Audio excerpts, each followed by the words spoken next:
Hey guys, Common Sense Outdoorsman here, and I want to finish up this series on an easy sharpening method. And where we left off, if you guys remember, you were working on taking off the shoulders of your knife so you can get down to the edge and get your knife sharpened, and you were doing that on a stone, a diamond stone, and you were using the base because I didn't want you to cut yourself, okay? And you were working on that shoulder and taking that shoulder down. So I've worked on my knife a little bit more, and now I'm kind of almost down to the edge, but I want to show you real quick what to do from there. Now I'm not going to use the base. Again, I just like using the diamond stone, the plate itself, and I just hold it in my gloved hand. But so now I'm down close to the edge and I can feel it different. I can feel it hitting the edge now, and I can work on the edge a little bit and get this knife real sharp. Now some of you may be wondering, hey, do you use oil or do you use any kind of liquid on a diamond stone? I don't use oil at all anymore. It's kind of messy. I will use water, and water will work well on a diamond stone. It'll help to wash the metal particles out of the stone, and you'll build up a nice slurry on there, and it'll actually help you to sharpen a little bit better. You don't have to use water. I'm doing it dry. If you want, just take a hard bristled brush with you, and you can just brush off the filings and keep on going. And when you're done using your diamond stone, you want to wash it, just put it in the sink. Wash it with like a Scotch Brite pad and some soap and water, and you'll get all the metal filings off, and your diamond stone will be as good as new. So let me lower this a little bit. We'll get back to sharpening. Excuse the sun if the sun's in the way. Sorry about that. I'm not at the shelter this morning. I'm back in town. I didn't have time to get out there.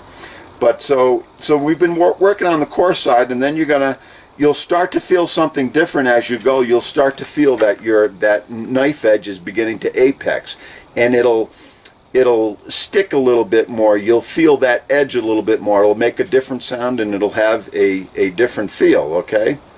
And then when you do that, you're getting to the point to where you're now changing from reprofiling or regrinding to actually sharpening that edge. And what you're going to find is that as you sharpen your knife, it's going to apex first in the belly area, okay? That's just how it works. And then you may need to concentrate on the end near the ricasso, or you may need to concentrate more on the tip to get those places done. But naturally, you're going to apex right there in the belly of the blade, okay? So if that happens, just concentrate more on the heel of the knife or towards the tip of the knife. But anyways, I'm kind of working on sharpening now. Let me tilt this down a little bit lower. And so you get to that point, and it's a different sound and a different feel, okay? But I'm just kind of getting down and starting to make that apex so I can get this edge closer to 20 degrees where I want it. So it'll be a little bit closer to be able to doing some fine cutting works, and that's what I want my knife to do.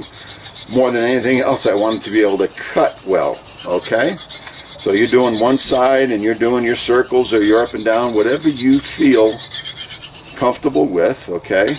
You're feeling for that edge, you get that edge, stay with it, and so now you're apexing your edge. And what happens is, as you do this, you're not a machine, so you're not going to get that true V edge. It's going to be rounded a little bit, which what I said in the last video was called a convex edge.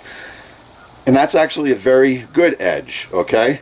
So that edge is going to be a little rounded, and that's going to give the edge of your knife a little bit of strength, okay? And it's going to just be a little bit stronger, and it's going to resist chipping a little bit better. So that's kind of what we're going for, is that convex edge, okay? So you continue to do this, and I can feel that edge, and I'm purposely trying to get on that edge now. It's not totally down to 20, but it's close enough. It'll feather stick a little bit better, okay? So after you do that for a while, you think you got an edge, you're going to form a burr on there. Don't worry about the burr. You don't even have to look at it. It'll be there. what I do before I put it on the strop is I just kind of wipe it off on my jeans a little bit. Okay, get all that dust on there. You don't have to worry about looking at that burr. It's there. When we put it on the strop is going to kind of take care of that burr, so you don't really even have to think about it. The test will be when you go to cut paper, okay, to check the sharpness of your edge.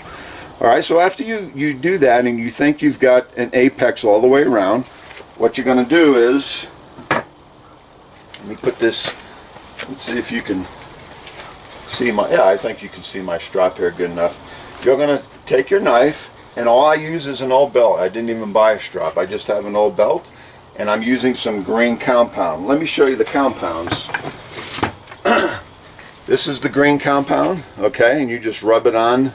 I'm using the suede part, the inside of the belt, what I like to use, and you can use the outside, the smooth part. It doesn't matter, whatever you like. But you take this compound, you rub it all over the belt. I use green. Here are some different compounds that you can use. You can see the black there on the coarse side, all the way to the blue, which is very fine. I think the green is a good in between. If you got green compound, you really don't need to use any other compounds to get your knife sharp enough. Green will do. I think this bar of green compound cost about 10 bucks. You can get it on eBay, Amazon, wherever. They got all kinds of companies that make these polishing compounds. And when you strop for a while, what you're going to notice is that all those scratches you're worried about, when you get to the point of maintaining your knife and you're not really fixing anything or sharpening anymore, you're just going to kind of maintain it, and as you continue to strop, your edge with that green compound will begin to get polished and those scratches will disappear and your knife will start looking really good again. But all I want you to do is take an old belt, put some compound on it. You could do it without compound, but compound's going to help out a lot, okay? And I want you to do what the barber does. Now I know you're going to watch a lot of knife sharpening videos and they're going to tell you don't do it this way because you're going to end up rolling your knife edge over the leather, and the leather is going to go over your edge and it's going to ruin the sharpness. Not true. There's a way to do it. There's a way to learn how to do it, and it works just fine. It's real easy. I always sharpen like a barber. It's a good method to do. It works for the barber. It'll work for you. And again, it's another thing. You're going to do it by feel. It just takes a little bit getting used to. You can start slow. Okay. I go a little bit towards the grind first just to smooth it out a little bit, and you go both ways. Okay. Just to smooth it out a little bit, and then you're going to tilt it back a little bit more, and you're going to try to get it on that edge, okay, and you're going to start getting that honed and polished with this green compound in your strop. Now this is the slow way, and you can do it that way, that's fine. You can hold your belt a little bit tight so it doesn't roll over the edge, but again, remember, you want a little bit of roll because you're going for that convex edge, a lot stronger edge. It'll last a lot longer. Now I do it a little bit quickly like this, and I just concentrate on one side at a time, and that's fine. And I don't even count strokes. I'm just going by feeling for that edge, feeling for what it's doing, and then I'll do the other side. Okay, and I do it kind of quick. And if you practice this,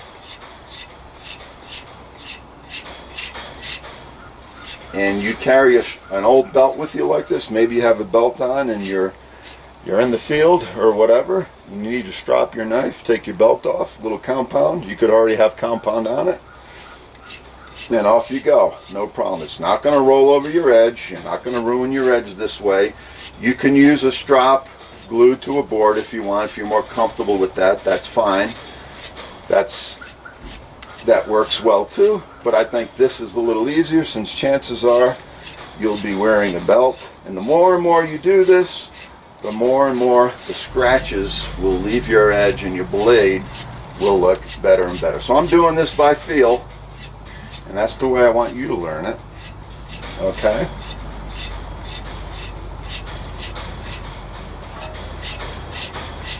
And once you have the edge angle that you want and you're happy with it, and your knife cuts the way you want it to cut, All you have to do to maintain your knife, if you don't, as long as you don't damage the edge, all you have to do is go back to the strop it a few times, take a couple of minutes, and you'll bring that knife edge right back. And then again, I just wipe it off on my pants, okay? And now this knife had a very thick edge to begin with before I started. It was probably more, it was probably around 26, 27 degrees on each side. Now I think I probably got it down close to 20, not exactly 20, maybe 21, 22, but it'll still feather better. So let's see what it does here. Let's see if it peels off some feathers a little bit better. Still needs a little work, but as you can see how I have it now, it works pretty good, and it's actually cutting like a knife should. And this piece of wood I'm using, I think this is an old piece I brought from Virginia. I think this is actually a piece of I think this is a piece of bald cypress, which is fairly soft, so it is easy to get feather sticks off of it. Okay, so you can see that my knife is in a lot better cutting shape than what it was. So thanks for watching, guys. I'm going to continue the knife sharpening series in the future. I'm going to do some videos on how to handle recurves, serrations, how to use sharpening rods. We'll talk about different edges and different grinds and things like that, and different types of stones and other methods. So thanks for watching. Let me know if this series was helpful to you. Let me know if you like this method, or if you've been trying it, if it's worked for you. If not, let us know what methods have worked for you. Okay, thanks for watching, guys. Common Sense Outdoorsman. We'll talk to you later. Bye bye.